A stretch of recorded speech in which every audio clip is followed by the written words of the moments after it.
Hi guys, kamusta kayo sa inyong lugar? Kami dito, okay naman, pero binaha na rin.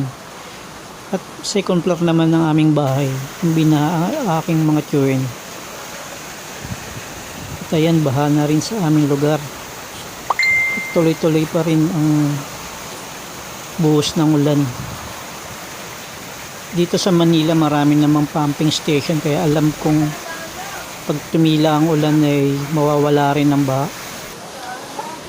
Sana sa ibang lugar na naapektuhan din ng bagyo ay mag-ingat kayo, lalo na yung mga lubog na sa baha. Mas isipin nyo yung kapakanan ng bawat isa, yung pamilya nyo, yung mga alaga nyong hayop, na pumunta kayo sa lugar na safe kayo. Ang mga bagay naman papalitan pa yan, pero yung buhay hindi na. Kaya mas isipin natin yung kaligtasan natin.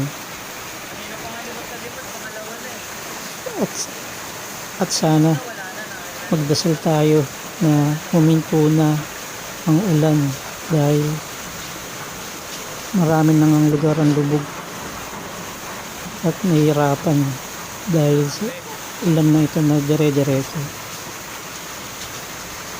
Hilingin natin sa Diyos na sana tumigil na para makabalik na ulit tayo sa ating normal na buhay.